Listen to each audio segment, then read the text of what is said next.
And you see, I'm here every night till 4 a.m. with you, so I'm in the mud with you. So, the studio is kind of a means to an end, and it was a way to stay relevant on those times that you were down and out. Jordan was cracking. I'm good, Sam. How you doing, man? I'm fantastic. I'm very excited about this. We got Guapdad's manager. Guapdad's one of my favorite artists. Who we got? Tell the people. Sam Lancaster. He's a manager at Twnshp for Young Pinch. Like Sam said, Guapdad 4000, James Delgado, and Quail P. So today we go through him and his production company, the difference between a production company and management and a label. And I'll let you shed light on a few other things that he spoke on, Sam. Yeah, for sure. So from one Sam to another, we definitely caught the Sam vibe. It was real. I think he also dives into when does it make sense to sign with a label. Really loved the thoughts he was making with regards to the value of a production company. I think we've spoken about this a couple of times in the podcast. As critical of a role as management is, there is a little bit of just a risk of longevity as a manager. Yeah. And as kind of when an artist gets to a certain point and then they just drop their manager, that's just the reality of how the industry often works when as artists are kind of rising the ranks. So I think really insightful to hear about the structure of the production company and why he's gone this route and how he's been able to effectively grow the business. Also dive into the development story of Guapdad 4000. Now he's grown his way to where he is today and the collaborative effort that's made that possible. And then also I think what's cool too is Sam has a recording studio that he lets his artists use. And I think just from a business standpoint, as an entrepreneur trying to help promote and break artists and just kind of centralizing and getting rid of different steps and middlemen in the supply chain. So just hearing his approach to business as an entrepreneur in the music industry, really enjoyed this.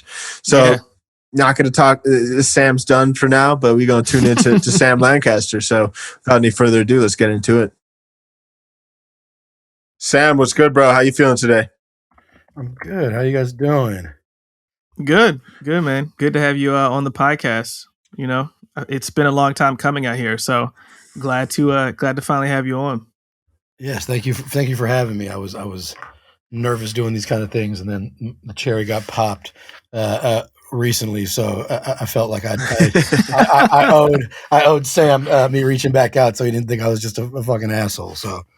Appreciate that, bro, and very excited to have you on, man. We'd love to just kind of start with your journey. Obviously, artist manager, have a really cool roster, own a studio. Can you just talk a little bit about what got you into opening a studio and starting to build up your own roster as a manager? Yeah, I mean, it was sort of out of necessity. I like a lot of people kind of dreams of being in the music business, but in the business on the creative side, and for a lot of people it's being an A&R because they we all think we have the greatest ear and we all know how to find new hot artists, but getting a job in a major label building as an A&R is not the easiest thing in the world. And after a few failed attempts, once I was already in the building at signing artists, getting the deals done, I was just sort of over banging my head and not having the control of how the artist moved, how the deal was trying to be kind of finished. So I said, fuck it. And I went out and said, I'm going to start signing my own artists, manage my own artists. And one of the first things you realize you need is the ability to record and make the music. So, it was pretty much out of necessity to be able to build out my own company. So, quick question about that in particular. Why did you decide to be a manager as opposed to starting an indie label? I mean, really just out of lack of knowledge and funding. Initially when I was working, interning at A&R offices and departments and stuff, I wasn't even aware of what a indie label, what that really means, or what a production company means. Right. You've heard of a manager, and you've heard that that's the guy in power. So it starts with, oh, let me manage these art. Like, it was, oh, I found this artist. I want to sign him. Oh, well, like, who's the manager? Right. So you're like, shit, I got to be the manager. Right. And then you get yourself an artist. That guy and sounds you're there- fucking cool. Yeah, exactly. That sounds like a cool thing to do. And you get an artist and you're managing them, and then you have a great idea, and then you both look at each other and you're like, so who's going to pay for that? And then it falls on you to pay for it.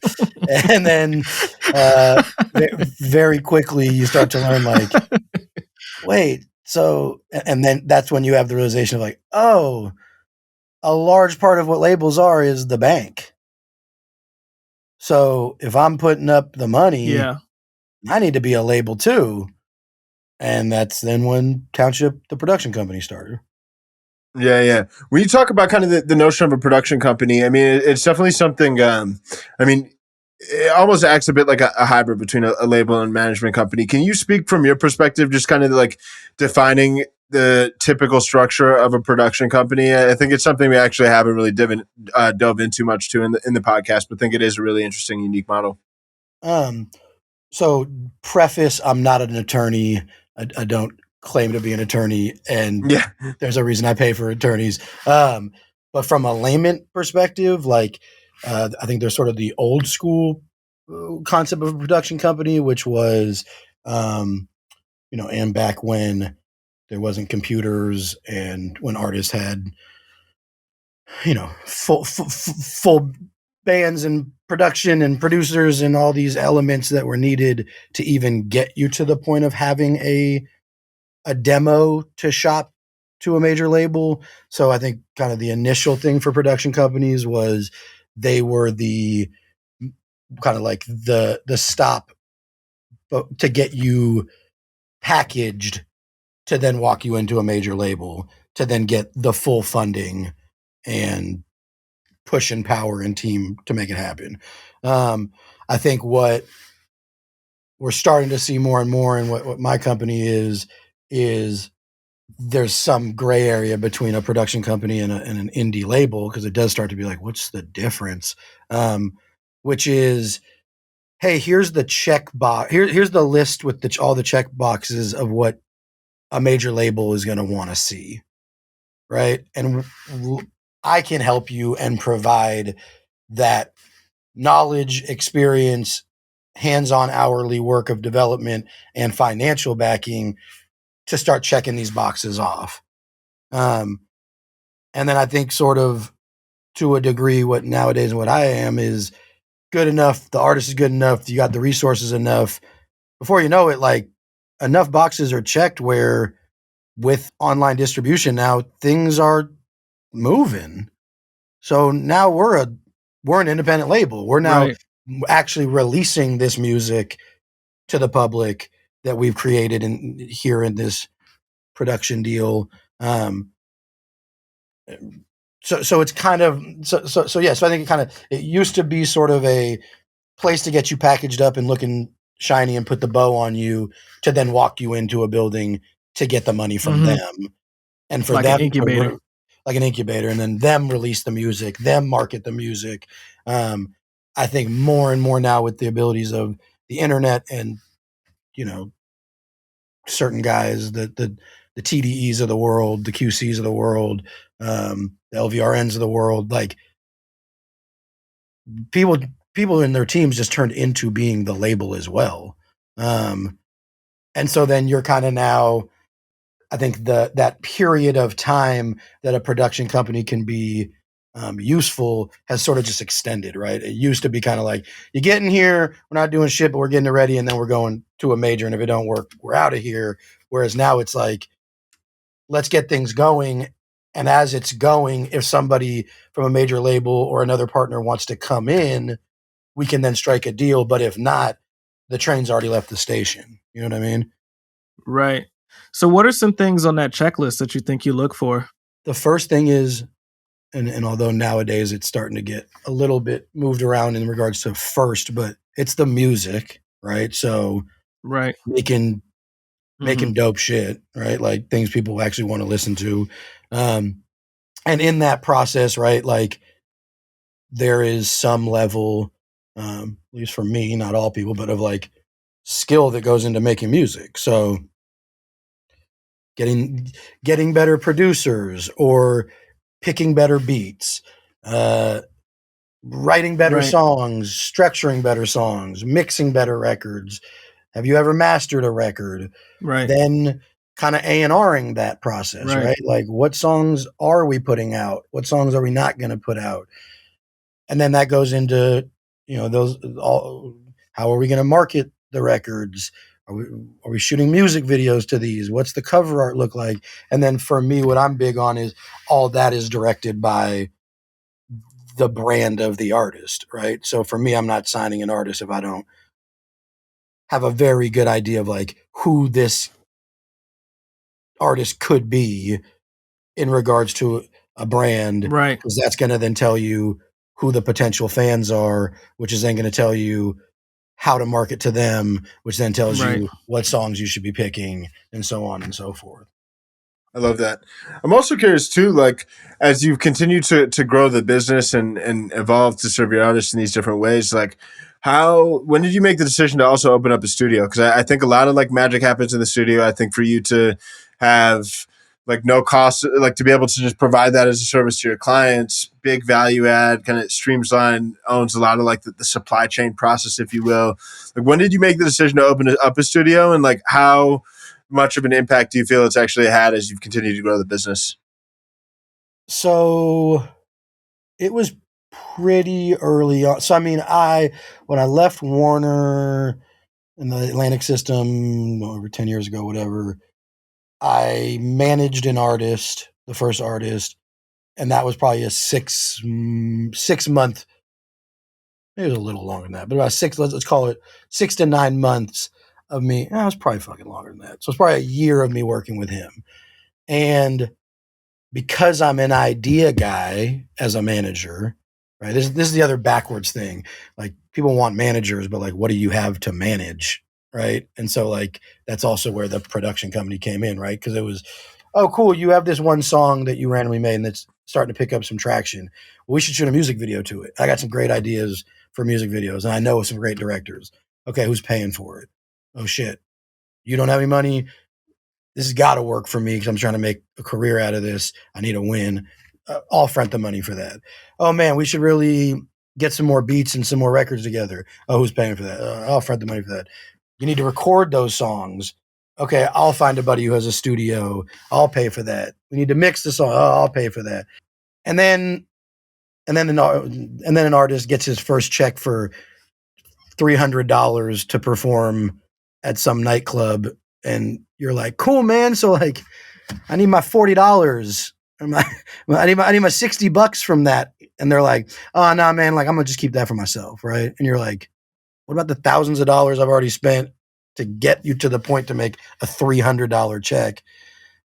And that's where I realized, fuck Right. this just management shit, right? So like, it was like, I need to somehow protect my assets and my investment, which is this money. So like, what does that look like? That looks like a production company. That looks like a production deal. And in that, it was like, how many of these costs could I have cut if I had my own space? Right. And then you add on to it Yep. the fake it till you make it aspect of I'm not somebody that, you know, is from a music industry family. My best friend didn't just all of a sudden become a famous rapper. You know, it wasn't one of those situations. So like, and I'm now not working. I don't have the Interscope Records email or the one that a lot of people use to like make themselves relevant or make themselves seem like they know what the fuck they're talking about. And unfortunately, it's really difficult to get some kid to like trust you with his dream and his life when you got no track record and you got nothing, and he's not walking in to meet you at your desk at Warner Brothers. So Right. I'm from Oakland. I'm a finesser. Like the next best thing is like, come to my recording studio. Well, shit, it's real now, right? and and don't you like recording here? And you don't got to pay to record here? And oh, you're down in Los Angeles now? And like, shit, just stay on the couch for a week if you want to. Right? So like, that was really, in the beginning, Yeah. that was my ability to barter and trade and incentivize people to at least stick around long enough for me to like say and show and prove that like I might not know everything, but I'm going to work my hardest to make it happen, and I'm going to figure it out with you. And you see I'm here every night till 4 a.m. with you, so I'm in the mud with you. So to me, it was like, you know, the studio is kind of a means to an end, and it was a way to stay relevant on those times that you were down and out. Right? When the first kid ends up going to jail before a deal could get done, actually day of the deal happening. Well, now when I call people or when I see an artist I want to work with, they're like, well, what do you do? Or who do you work with? When all of a sudden, like, you aren't worth shit because you don't have a name or a thing, even though you maybe have all this experience and all this knowledge and all this passion.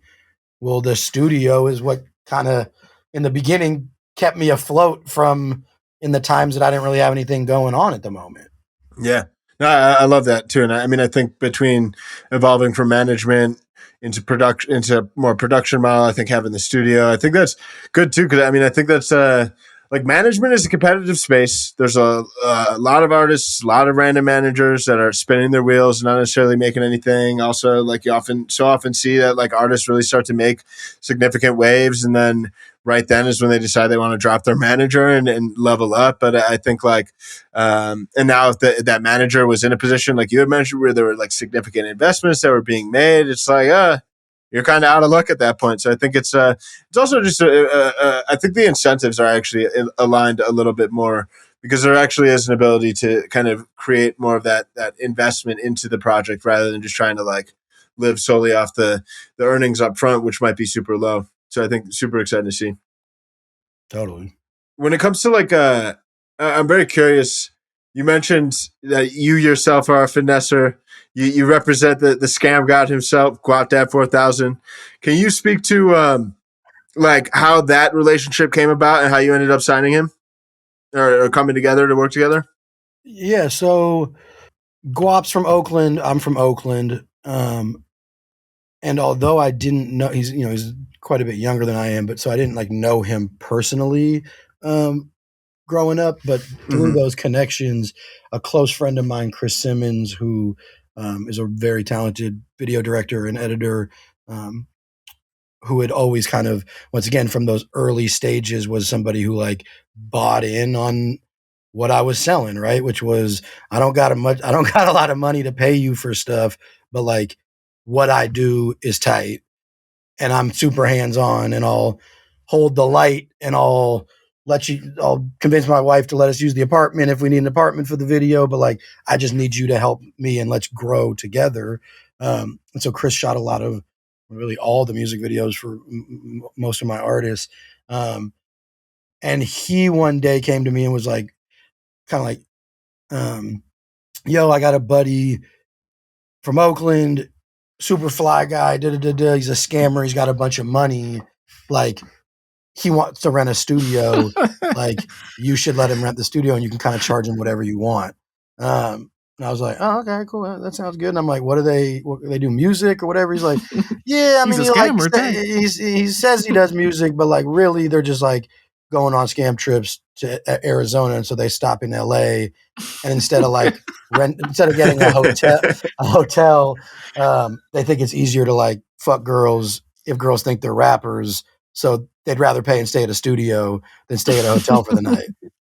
I'm like, all right, well, you want to pay double what we charge? Genius. Like, let's do it. And so that was really like the intro to Guap. And I guess on the back side of things, Chris was always to Guap like, oh, you got to meet Sam Lancaster. You got to meet Sam Lancaster. And as Guap always says, he's like, if someone tells you somebody's first and last name, it's a good sign that person is someone you should really, really know. And so Guap and I kind of more just hit it off just personality wise. Once again, being from the Bay Area, being from Oakland, like there's a lot of similarities to just the way people move from out there, and being here in LA, which is a spot that's either, LA centric or a bunch of transplants. Like, it was very refreshing to be around somebody that talked and acted like kids I grew up with. So we just kind of hit it off. We're both funny guys.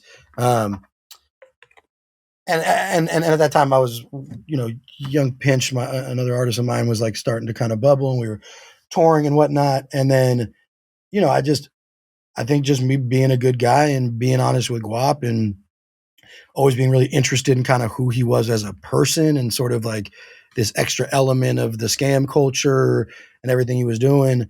And actually before that, Pinch, when we first put out Pinch's music, I was a promoter at the time, and I was throwing this, put together Lil Uzi Vert and Playboy Cardi's, it was Uzi and Playboy Cardi, yeah, first tour of the West Coast, and I was able to get Pinch on as an opener. And one of the shows was in Oakland, and I was like, man, this like random white boy from the beach in Huntington Beach with long hair, like, how is this crowd going to accept this and like take it on? So once again, being a finesser, I'm like, I hit up Chris, like, yo, is there someone I could get on this, on a feature, who's from Oakland, black kid, make the whole thing cool? And he's like, yeah, you should fuck with Guap. Like, he's popping on Tumblr, and like he wants to rap. So literally, like, sent the record to Guap. Guap got on the record, and then thankfully when we were in Oakland, Guap and all his friends came to the show. I Am Sue was there, and Cool John, and like the culture kind of embraced Pinch. So like Guap and I were already kind of building this rapport, right? And a little bit of this trusted, like, when I say I'm gonna do something, I do it, and when you say you're gonna follow through, you do it. And then I randomly got a call while I was on tour with Pinch, like from Guap, like super upset and super down and out, and like was like, oh man, like I just got pulled over. The police like went through my car. I had all the money on me. They took all the money. My brother just went to jail. Like, I don't know what the fuck I'm doing. Like, I feel super lost. I've always really wanted to do this music thing, but like, I don't know how to do it. Like, will you help me? And I hit him with the like, yo, it'd already been kind of in my mind about him, and just I felt like there was something really special there. And the music was really dope, on top of the fact he had this great personality and this great story. And I was like, yo, like I got a mega bus pass from Oakland to Burbank, and there's a lockbox on my studio. I'm gone for the next 3 weeks. If I show up and you made some dope shit, like, let's go. And Right. he took me up on it, and he showed up. Dope. I want to talk about his growth, specifically Guaps, because when I started following him, my brother would send me his Instagram videos of him just being a hilarious person. So I actually knew of him being hilarious and his personality a little bit more before I did than his music.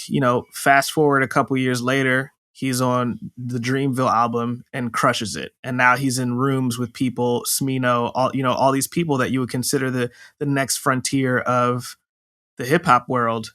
What did that development look like from when you started working with him to this point now, where people are looking for Guapdad verses, like for real?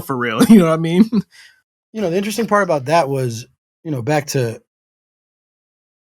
not to take away from Guap, but everyone from Oakland is like Guap, right? Like that personality, like that ain't like, he knows how to turn it on a little extra, and he's a little, like he's got his own sauce, but like that, it wasn't, when I've met him, it wasn't me like, oh my God, I've never seen someone like this. I've never heard someone talk like this.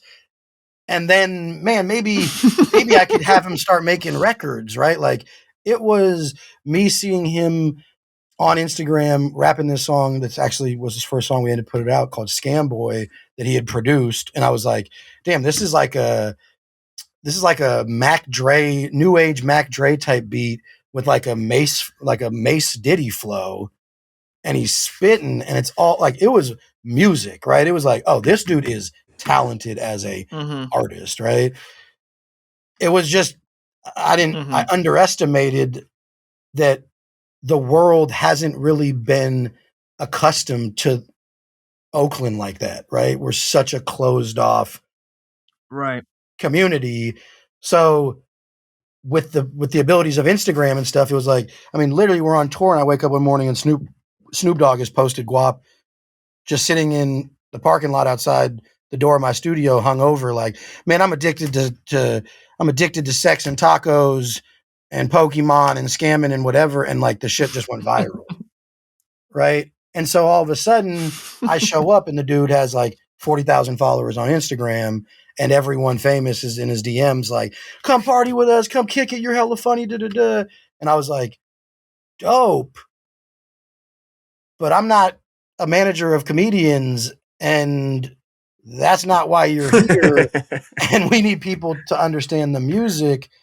So like, in a weird way, that unfortunately forced us to put out music that was not ready. His first project, Scamboy Color, was basically our attempt to like quickly change the conversation from like, oh, Guapdad, that funny ass dude from Instagram, to like the rapper Guapdad 4000, right? And so like the two ways we did that is Guap got an opportunity. He shot he modeled for a Pink Dolphin campaign, and I was able to basically convince the owners to give him a billboard for the campaign.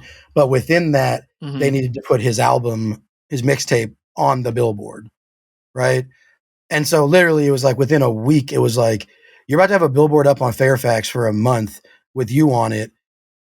I'm going to have it say that you have an album coming out. We need to put a body of work out so that basically we can like retarget this conversation to be about you as the artist, the rapper, rapper. Now, we still to this day are dealing with Guapdad, the funny guy, because until you have a hit record, like Cardi B was just the like funny girl who danced who was on Love and Hip Hop until she had a hit, although she had been putting out music forever and quality music forever. Right. Like when your personality is that big and when you're that kind of influential, it can be blinding to people.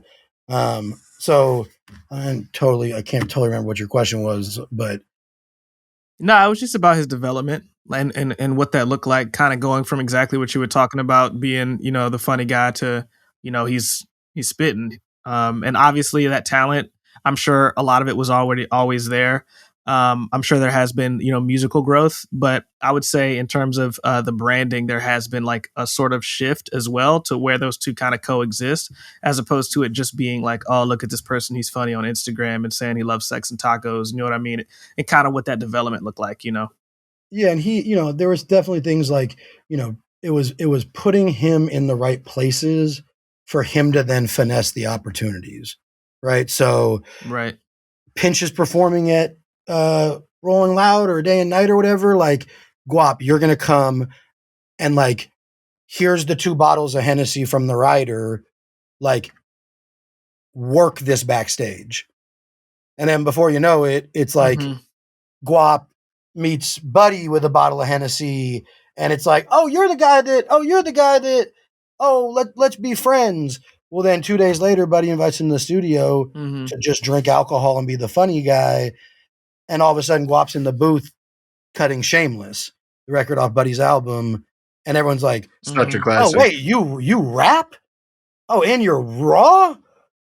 Like, shit, what we They're like, hey, yo.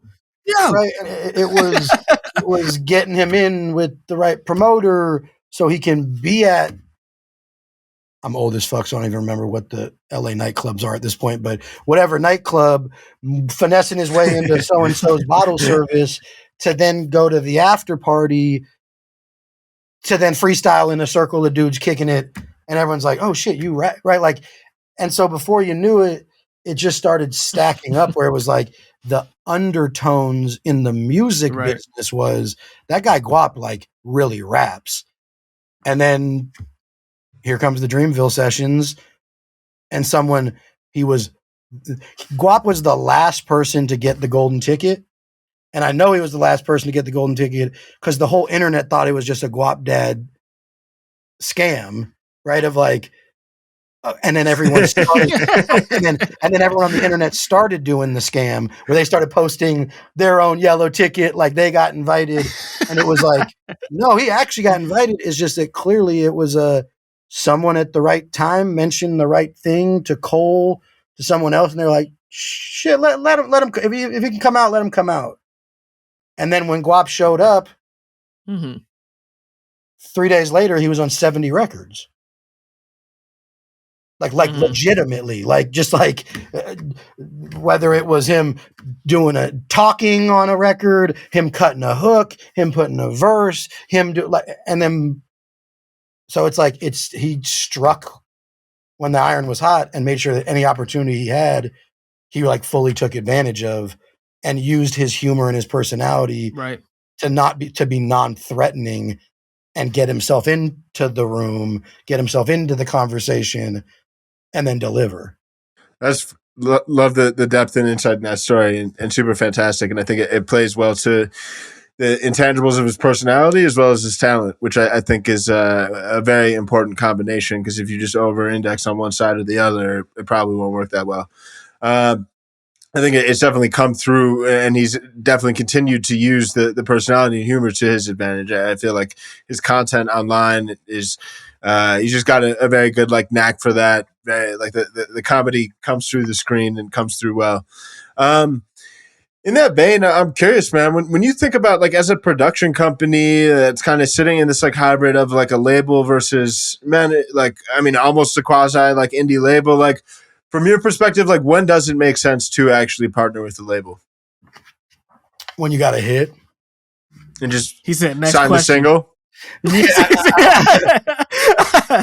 I mean, for me, right? Once again, like, because it's like that first 6 to 9 months where no one's going to sign you, or the deal they're going to give you is just like something you don't even want to take. If you're around someone like me, by the time we get out that 9-month period, like these motherfuckers ain't going to do nothing else really for you until you're hot and until you're moving. And so like, for me, it's, and not, they won't do nothing for you, but like, we all know what it is. Your project manager has 7 different artists on there. Like the one that's getting the priority is the one that's making the most money, AKA the one that's got something moving. And like, there's no way to really make shit just move. Like things are hot or they're not. You know how to market yourself and find your fan base, or you don't. A record label is not going to be able to do that for you. Right. Like they're there to amplify. Right. We spoke to somebody who, we spoke to somebody who said it's the label's there to take it to home base. Completely. You know, your song got 10 million streams independently. You and your team got it to 10 million streams. They will take that to 100 million streams. And you probably won't be able to do that on your own. But like, until you're to 10 million streams, they can't take something that's at 10,000 streams to 10 million. I'm also the wrong guy because once again, I don't have any major label partnerships right now. So like, in a year when I'm at Interscope or some shit, and I'm like, fuck being independent. We'll see how you'll be like, hey, yo, Sam and Jordan, can y'all take this down? We're gonna need that edit. I work at UMG now. Can you take it down? Word. Well, yo, want to thank you for I know we said we'd wrap 5 minutes ago or so. Just want to thank you for taking the time, man, and really appreciate you coming on the podcast, and glad that we were able to hear your story. We think that the artists you work with are very special artists, and your approach to them has been super unique. So glad that we were able to shed light on that on the podcast.